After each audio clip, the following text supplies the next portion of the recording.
Hi everyone, and welcome to today's webinar hosted by Ciphr.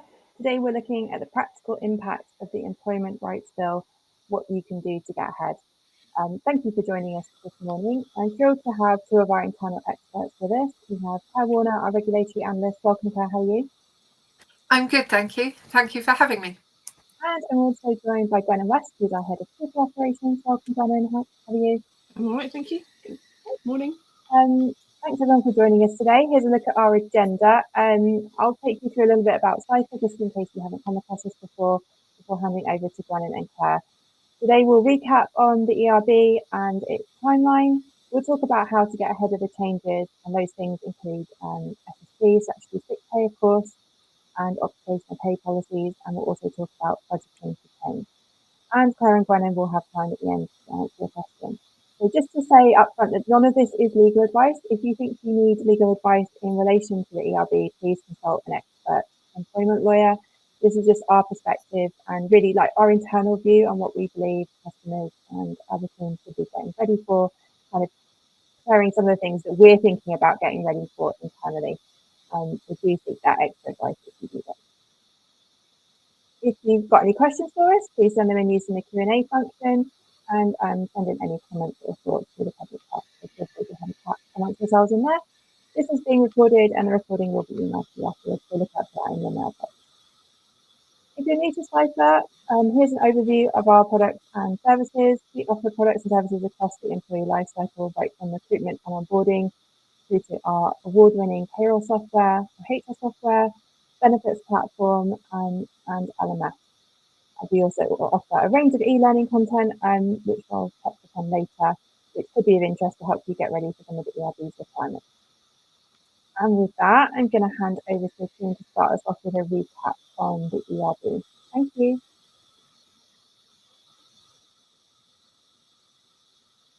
I'm sorry, I just needed to find the microphone. That's always a good starting point.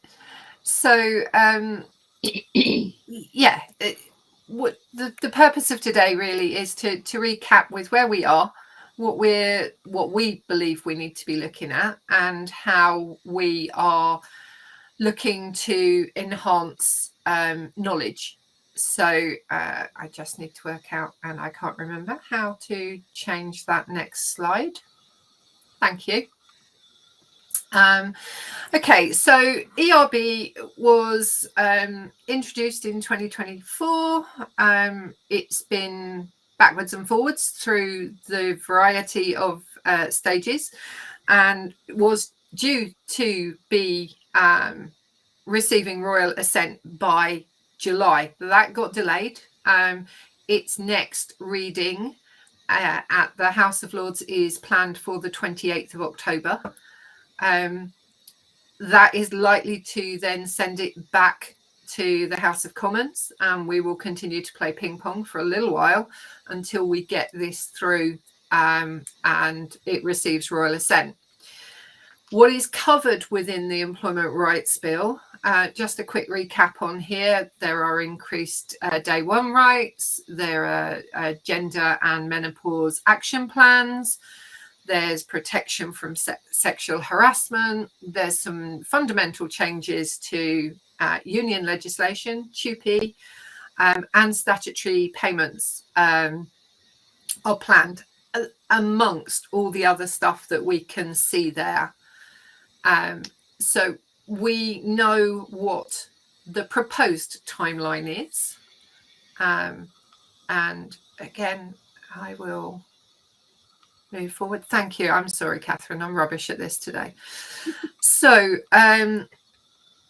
we know that as soon as the bill receives Royal Assent, whenever that might be, those immediate actions that are shown on that screen there, so mostly stuff around unions, will become legislation from day one, as soon as it receives Royal Assent. The rest of the roadmap, as it stands right now, is still as was published in July, I think it was. And we know that assuming Royal Assent is received prior to April, these changes will come in from April. So the day one rights for paternity leave and unpaid parental leave for things like, I think this week they've actually announced who will lead the Fair Work Agency, and also the other changes that are coming through, particularly around gender pay gap and menopause action plans, but also the big one for anyone in payroll, and actually HR, because it has a wider impact, is going to be those changes to SSP that we already know about. So that's what we know for April 26th.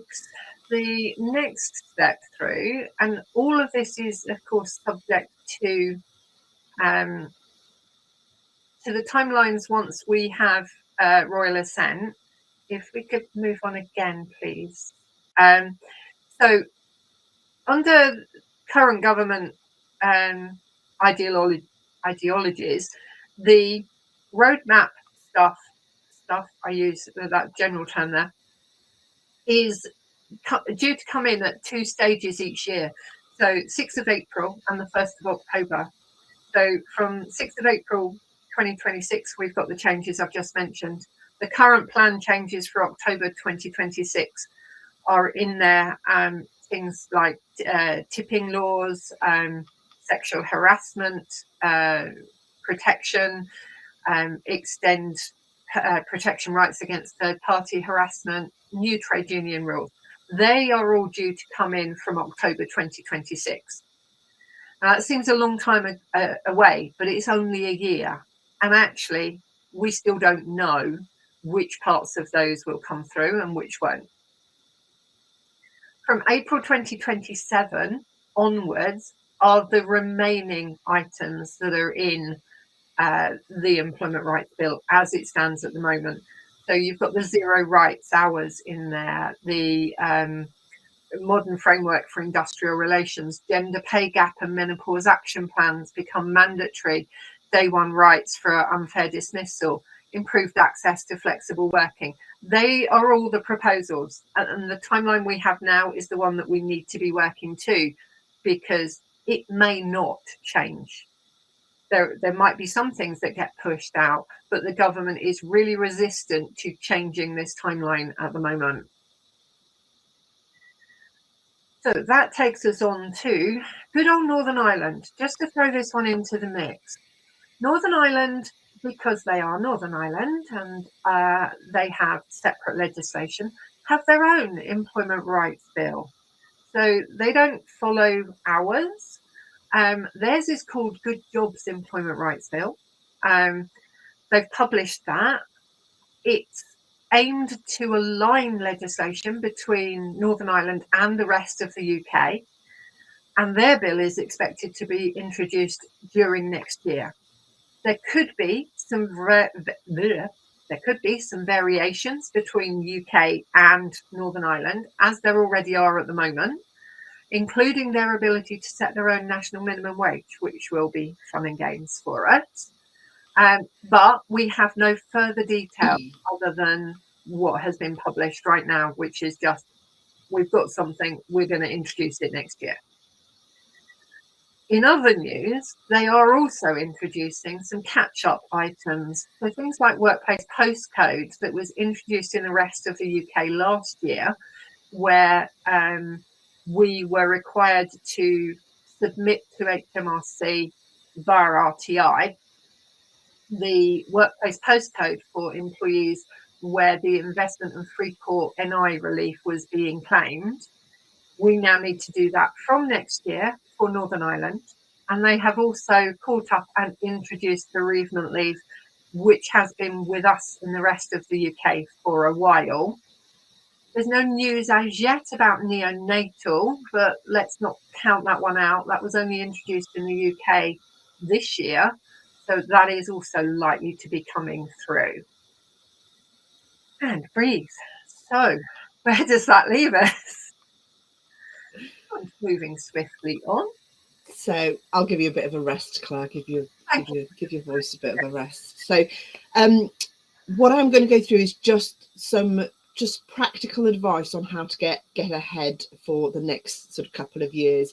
It's not industry specific, so please bear with us. It's I've done it as a generic, so there'll be certain parts of industries that won't be covered in here, but obviously if you've got any specific questions, then leave those towards the end. But basically, this is going to be a very difficult time, well, not difficult, challenging time for us in HR. So it is also a good time for us to shine. So for those of you who feel that HR is still a little bit under the radar, that all these changes will give you that impact within the business as long as you prepare the business for it. So what I would suggest that you do is just to try and understand the timeline. Understandably, the roadmap keeps changing at the moment, so it is very difficult, but put together a roadmap of the key dates, and if you can, assign ownership for tracking those legislations, because there are so many out there that it's difficult for one person to keep on track of them. I would look at your current policies and any procedures that you've got and identify any gaps that you might have, especially around sick pay, parental leave, dismissal processes, flexible working, sexual harassment and whistleblowing. Some of those we've already had to do some changes for.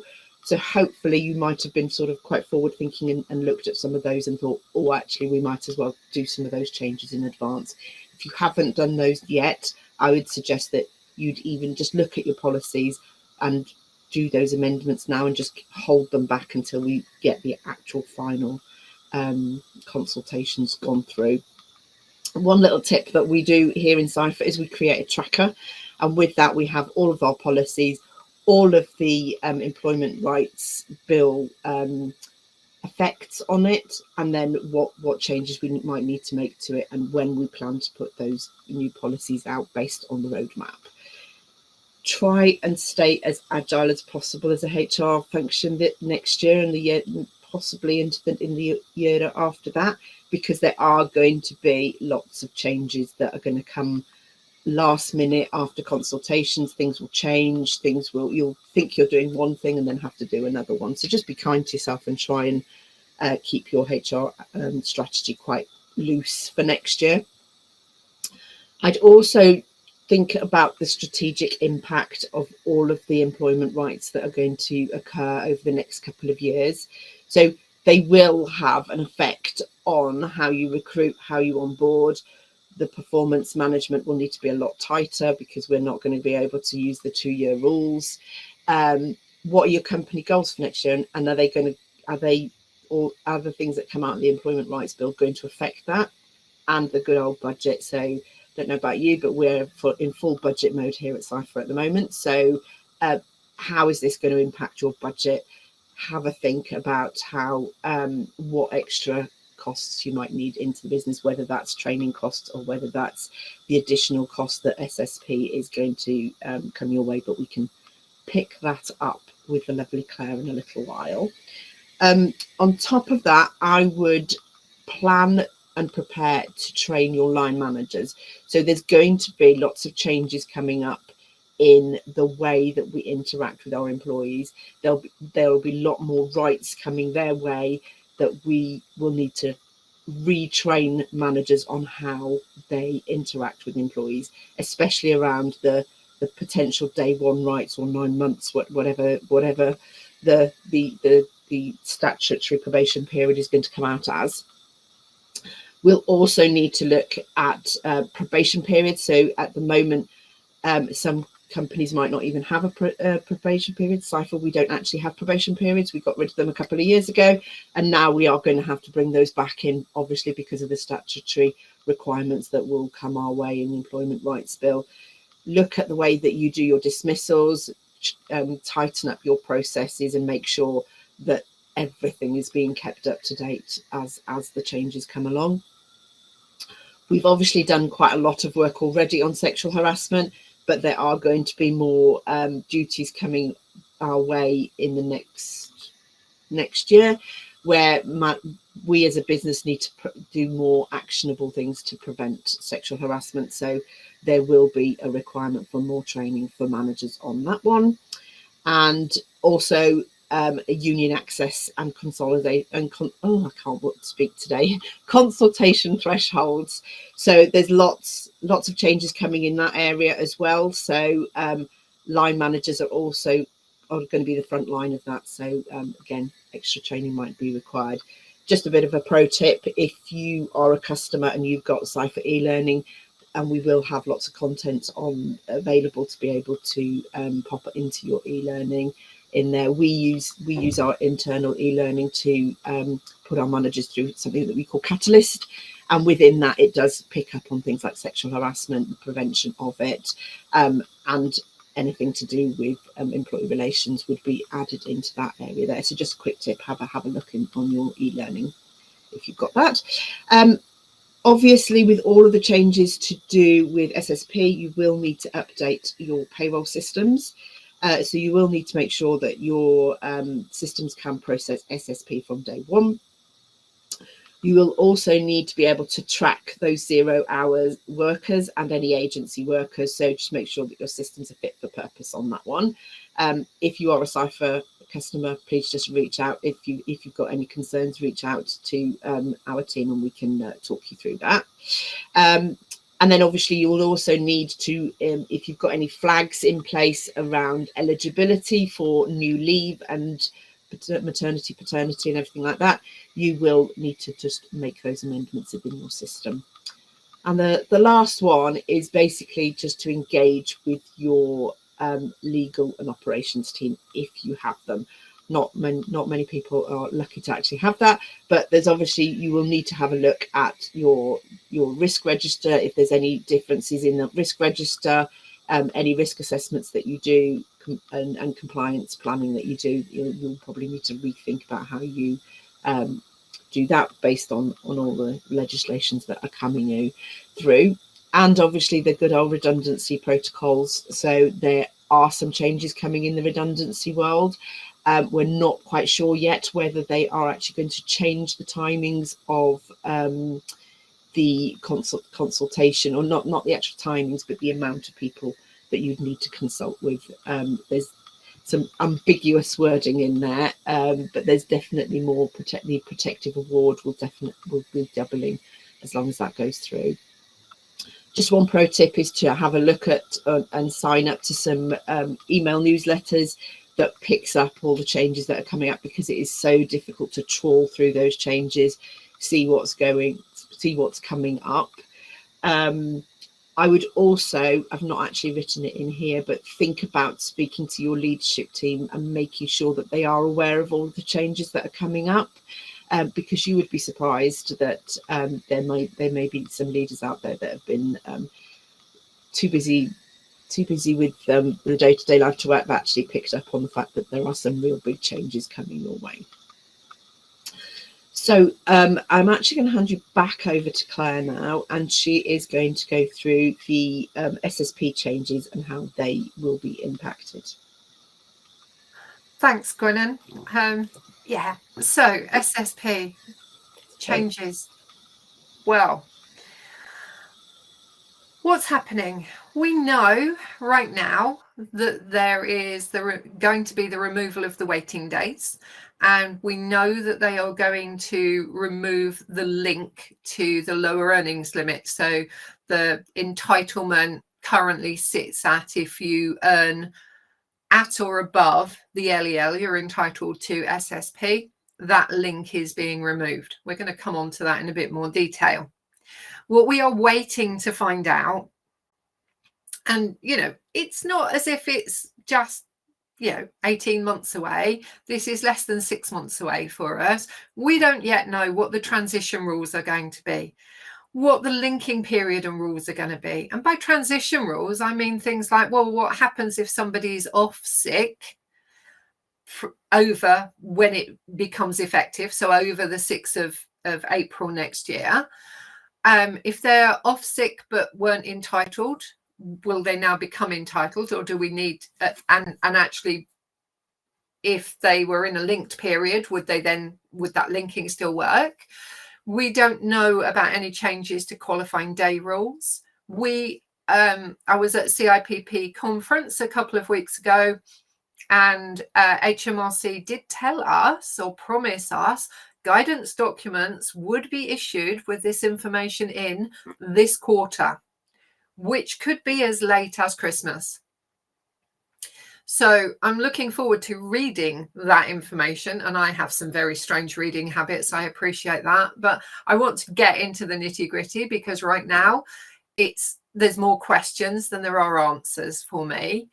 And the one thing that we don't know is, and we may find out in the budget, is there going to be any additional support from the government for the additional costs? My gut feel on that, and it is only my personal feeling, is the answer to that is going to be no. But we will wait and see. Media has a lot of stuff going around at the moment, so we'll wait and see what comes out of the budget. However, let's look at the next bit, why things are changing. So we know what's going to change, but why? So these and Gwenan, jump in here if you disagree with anything that I'm about to say.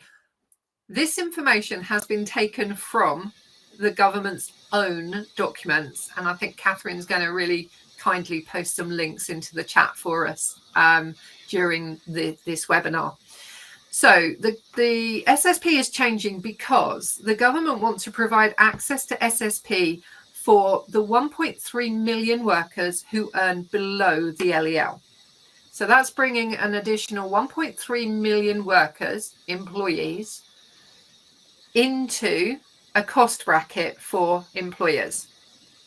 They have also said that around 25% of all employees only receive SSP, and that 148.9 million days are lost to sickness or injury, and that figure was taken from a 2024 ONS statement.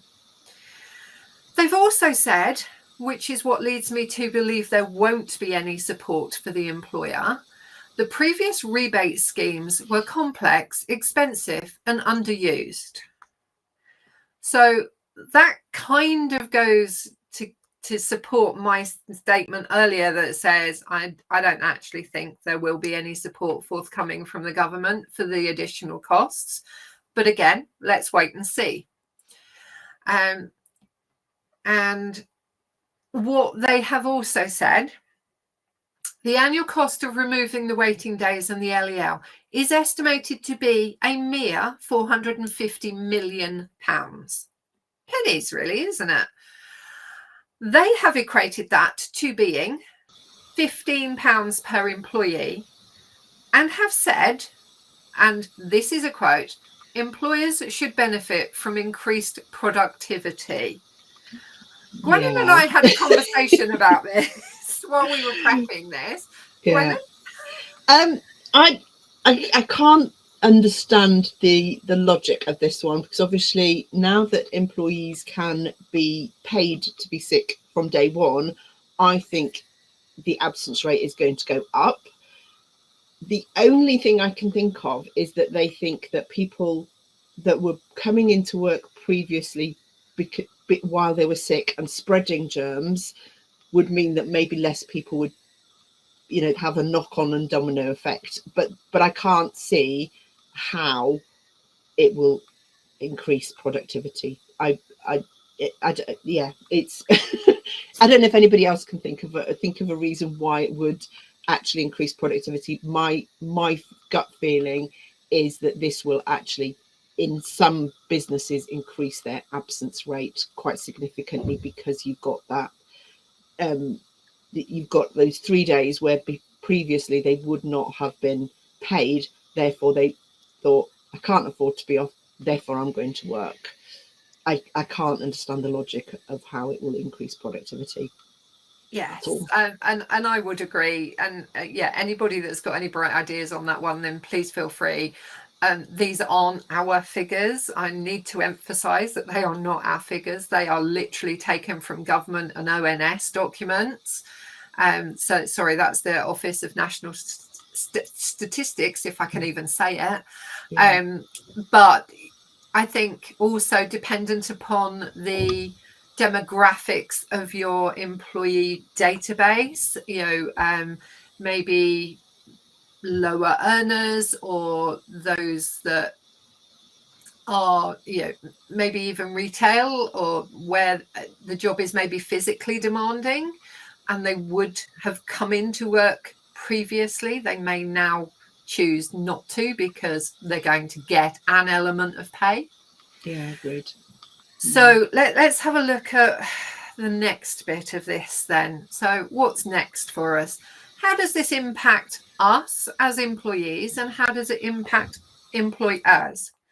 So let's have a look at the employee first. So they are going to be paid from day one of absence.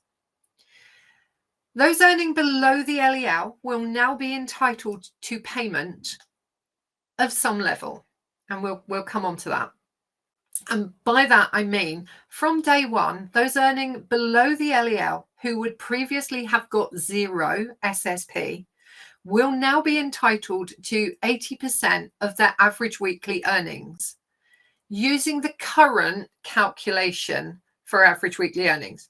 So there is a calculation out there for average weekly earnings for SSP. Is what they've earned in the last 8 weeks. They're not changing that. If the employee hasn't been with you for 8 weeks, then you use the number of periods that you have. So they've kept it simple in their head. They've kept it simple and go, we're not going to change that calculation. We'll use exactly the same one. Fine, not a problem. We all know what that calculation is. So we're going to ask the employers to pay 80% of that average weekly earnings every day, every week that somebody is off. If that average weekly earnings rate is above the current enforced statutory SSP weekly rate, currently it's 118.75, then that is capped at that. So you're never going to get any more than 118.75, but those who wouldn't have been entitled at all will get 80% of that. So what's that going to do for an employer? Now, Gwynan's already mentioned things like you need to look at your policies. What happens if your policy starts from day 4 of sickness, for example, and mirrors SSP? Regardless of all of that, whatever you do with your occupational schemes, we have to manage the statutory as the absolute bare minimum. That's going to lead to an increased cost for us. So it's going to increase wages. Potentially, it's going to increase national insurance contributions. And in some cases, if statutory payments are pensionable, which they are for some pension schemes, pension contributions. We're also going to have to look, as again, Gwenan has mentioned, absence management, how that is going to be dealt with. Ad hoc absence is going to be, in my opinion, and it is my opinion, I believe that ad hoc absence will increase. If somebody doesn't feel great on a Monday morning, or they've had a heavy night the night before, oh, I'm going to get 80% of my pay for not going in, I might just as well not go in. I might be wrong, but it's difficult. You will know what your demographics are. You will know what is likely to happen in your organisation, but you are going to need to look at your policies. And Gwynan's already mentioned budgeting. The additional costs for these increased sickness costs are going to need to be shared with your finance team and whoever is budgeting. They may not be aware. And this is going to be on top of any national minimum wage changes that are going to come through, which we know will happen. So share within your teams what the impact of this might be. And in order to give you some sort of guidance, we've pulled together a couple of examples to show you what sort of thing's going to happen. So the first example sorry, this is I'm going to shut up and give Gwenan a chance. I'm going to have a cup of tea. Have a little rest. Have a little rest. You can give you examples in a minute. So yeah, Claire will give you some examples in a little while. But I just wanted to just add on to what Claire was saying there around the impact and the changes that we might need to put in as HR teams for absence management and our processes. So obviously we believe that this is going to create more ad hoc short-term absences, those sort of duvet days, or the days where people were fighting illnesses before and coming in because they weren't getting paid. This gives them that little bit of an ability to be off. And it's not that it's disingenuous, it's just that they're now going to get paid, so therefore we believe that there will actually be more absences. So following from that, I think that those return to work interviews are going to be a lot more important, so that you can let the employee know the impact of their absence and what's happened while they've been away. You might want to look at your absence triggers, if you've got any within your business, and Bradford factors. Are they now still fit for purpose? So take a look at the processes that you've got in place and just see whether it's still fit for purpose, based on the fact that your absence is unlikely to increase, especially those in lower paid jobs that are that will now benefit from getting those extra pay. Again, I'll go back to that management awareness and training.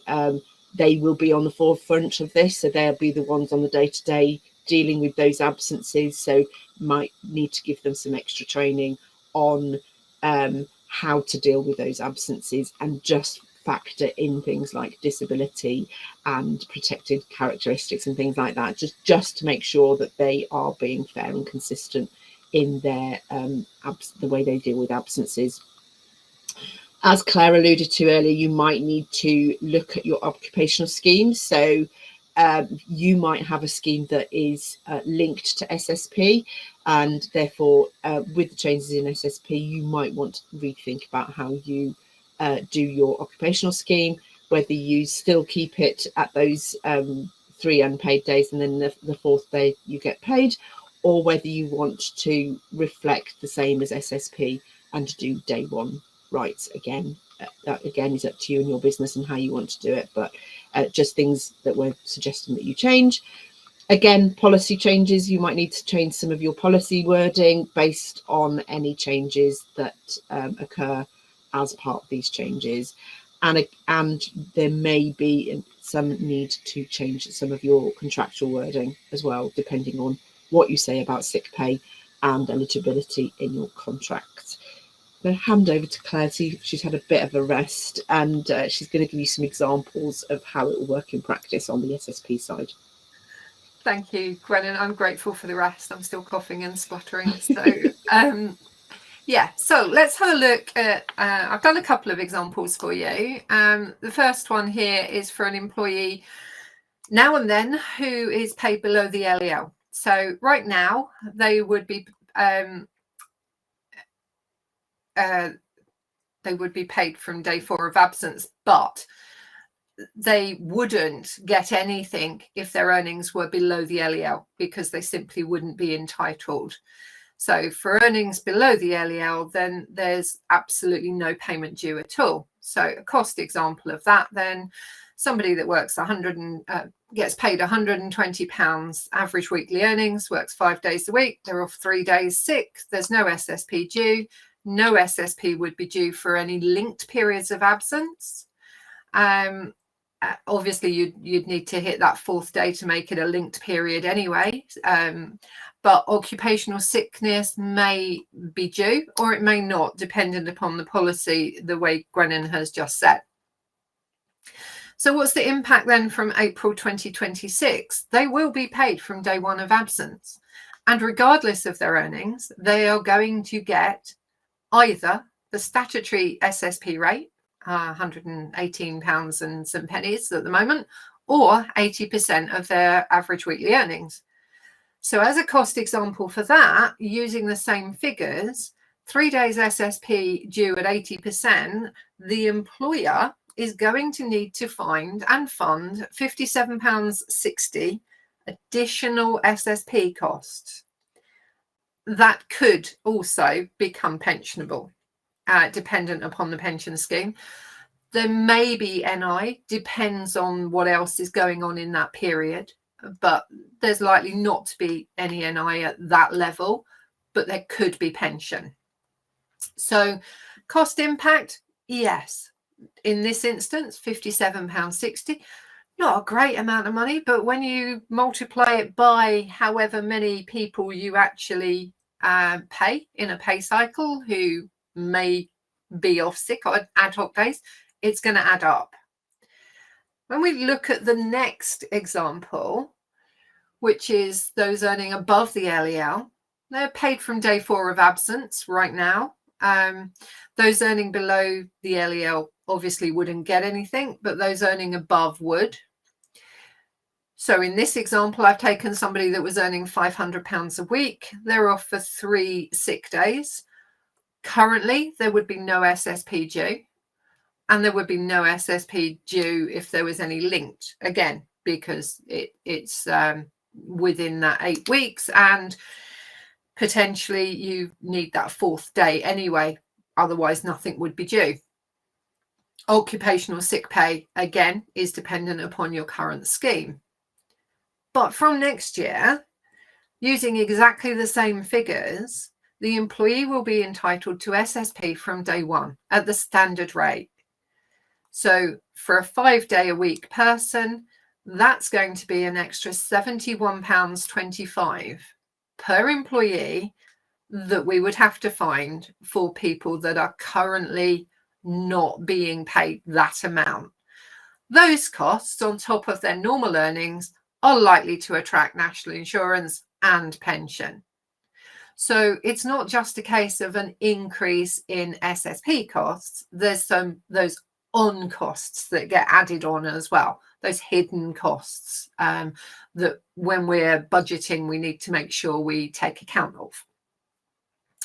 So you can see that they're not insignificant amounts of money, and dependent upon the demographics of your workforce, could have a significant impact, particularly, I would say, on smaller businesses, maybe smaller hospitality businesses, for example, where they pay a lot of people for a small amount of hours.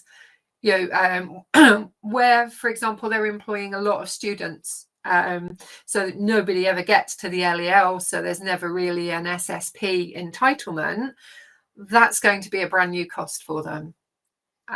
So think about it and share those delightful figures with your budgeting team, because they're going to be absolutely delighted to know that they've got to account for additional costs next year. Gwenan, did you have anything to add to that bit? Yeah, I think it's just it's probably just one of those things that we probably need to think about, auditing what our current absence rates are, and maybe trying to figure out what the absence rate will be next year, add a little bit onto it, and then try and work out the calculations. It is going to be difficult, especially if you've got people earning different amounts of money each week, and so that part of the budget is going to be really difficult. But obviously that's a finance thing, but if you can give them the information, they might be able to work out an idea of how much extra it's going to cost you as a business. Very, very difficult times, I think, in just trying to figure out exactly how it's going to affect us, because we don't know what we don't know, and we'll obviously possibly that knock-on effect, the domino effect of people coming in when they're sick, might negate some of that sickness. But my fear is that it is going to increase absence rates. Just to add to that, I am aware of some organisations that have in their occupational scheme rules that they do not pay sickness for days before and days after annual leave. Yeah, interesting. Yeah. Now, if that is the case, they will now be required to pay SSP. They will. So if somebody is delayed on their leave getting back, they will be entitled to SSP. Yeah. So it's worth reviewing those occupational schemes. I know of a big retail organisation, for example, that literally mirrors SSP rules. Mm-hmm. So they are going to have to look at that quite carefully. But it's those the what ifs, I think, within the occupational scheme rules that say, well, we're not going to pay you occupational sick if it's the day after your annual leave, for example, because you're just pulling a fast one. Yeah. I don't know if you've seen anything, whether there's any changes to the sort of self-certification or anything like that, because there are some staying at 7 days. Yeah.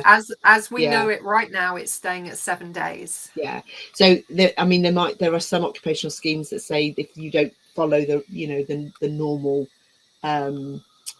notification rules, that you wouldn't get your occupational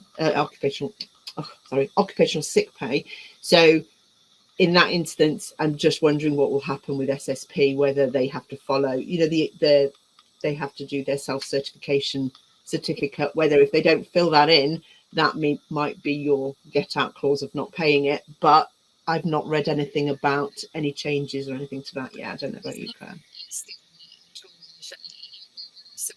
Because they pushed it 7 days to try and alleviate the pressure on GPs giving out fit certificates these days. They're not sick certificates. Yeah. But actually, let's be honest, if you can get to a doctor to get a sick certificate, it's a fair miracle right now. Absolutely. Yeah, that's true. That is true. Yeah. So I don't believe that is going to change. I've not seen any indication anywhere in any of the consultation that's going to be reviewed. I don't believe it will, because it just adds another layer of complexity to it. Yeah. Okay, so shall we do a bit of a recap? Obviously, this is the biggest overhaul of UK employment law that most of us will see, and I've actually been in HR for too many years to mention, but it's the biggest one with lots of things happening at the same time. So I think it does need a lot of planning, and people get really fed up of me of going on about trackers and planning, but I really do believe that tracking and planning will be key to getting us through these next 2 years. Tracking all the legislations that are affecting your organisation, try and anticipate the timings, because the timings are already a little bit skewed. If you tend to agree with me, Claire, it's already a little bit behind where we thought it was going to be. We're already 4 months behind where we should have been. Yeah. I would again look at your policies, look at your company documents, look what needs to be reviewed. If you have to list them all out, say yes they're affected, no they're not. It just allows you to be able to be on the front foot, so that you can prepare and plan what you need to change over the next couple of years. I would audit your past and current absences, just to give you an idea of the trends of sickness and the possible costs to assist you with budgeting. Again, as I mentioned earlier, that's going to be a little bit difficult. It's easier when they're salaried employees, and it's a little bit their salary is quite level. It's when you're in those transient roles and jobs where the salaries and the earnings are more difficult to sort of pinpoint. And then just look at any of the changes and whether they need consultation. So if you are significantly changing anything within your T's and C's, you might need to build in some time to consult with employees or unions if you're in a unionised environment. So build extra time into any plans that you've got. And again, work really, really closely with your internal or outsourced payroll provider, because you will need to be working quite closely based on either the SSP rules or the occupational scheme rules, paternity, maternity, any of those sorts of statutory pay. They are likely to all change over the next couple of years. So I'm going to hand you back over to Claire. Thank you, Gwenan. So from a payroll perspective then, what do we need to do next? Ahead of the budget in November, which we're all anticipating wonderfully, and the media are throwing all sorts of things around and about. But right now, without knowing what's in the budget, and I wish my crystal ball was working, but it hasn't been for very many years, what we know from April 2026 will be the biggest change is going to be SSP. Now, SSP, I am old enough to have been around when it was introduced. It is way overdue for an overhaul. I'm just not sure this is the right overhaul. So it is going to be a massive change. Work with your HR colleagues to understand any changes to occupational rules. That communication between occupational rules and what we need to process in payroll is going to be key. Check if your software will need to be updated for any bespoke calculations. Software generally is going to pick up the statutory changes. Certainly we will be paying from day zero, from day one of absence. We will do the calculation within our products for the 80% of the average weekly earnings. It's what you do with the occupational side of it that we can't control without that additional knowledge. Customers who believe their OSP schemes need to be reviewed, talk to your payroll provider. And if you are a customer of Ciphr, please raise a ticket with us and put in that title OSP review. We will be picking those up and engaging with you to see if you need anything amended and put the resource in place to help with that. On top of all of everything else that we have said, it's kind of dropped under the radar a little bit, but parental leave consultation, for the changes for parental leave, the consultation ended in August. I was party to that consultation. I had really interesting conversations around where people thought it would or should be going. A wider review of that is ongoing and is expected to continue throughout 2026. However, my gut says those changes are not going to be a million miles away from what they've done with SSP. And I think, and again, personal opinion only, but my gut says whatever changes are coming through for that will be landing with us for April 2027. I'd be really surprised if they didn't. I've been known to be wrong, but that's where it feels like it fits at the moment. So for our customers that believe they need assistance or maybe need a review, please raise a ticket. We will jump on that. Otherwise, do talk to your provider. Do get ahead of this. Do think about the impacts.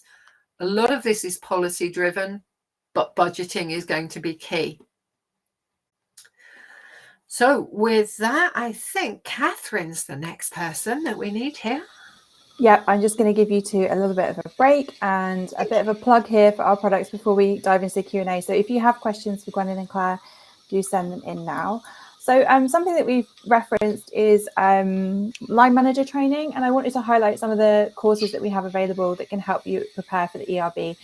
Not so much the statutory sick pay side of it or absence side, which we've been talking about today, but around the requirements around sexual harassment and preventing and protecting people from that. So our off-the-shelf e-learning courses include content on sexual harassment, preventing sexual harassment, that's one specifically for line managers, and also on bullying and harassment. So if you would like to claim a free trial of any of those courses, please hit the link that you'll see on your screen now, and one of our team will be in touch with you after the broadcast to arrange that. We do have a huge range of off-the-shelf e-learning courses, including lots of content for managers. So I'll drop a link into the chat in case you want to have a look at any of those content libraries.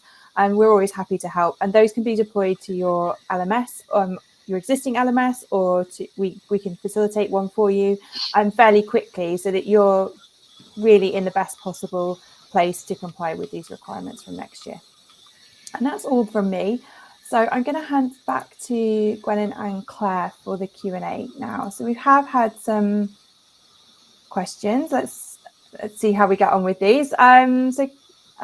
Kira, so hopefully I'm saying your name right. Is there any guidance for day one rights and how the first 9 months should be managed by HR and line managers? What training should be given to managers? How should those 9 months be documented? How can we manage expectations with new hires? Loads of questions there for you, Gwenan, about how you manage that first initial phase. So at the moment, we're not sure it's going to be 9 months. There's still talk about 6 months at some point. So we're waiting to see whether it's going to be that 6 or 9 or something else.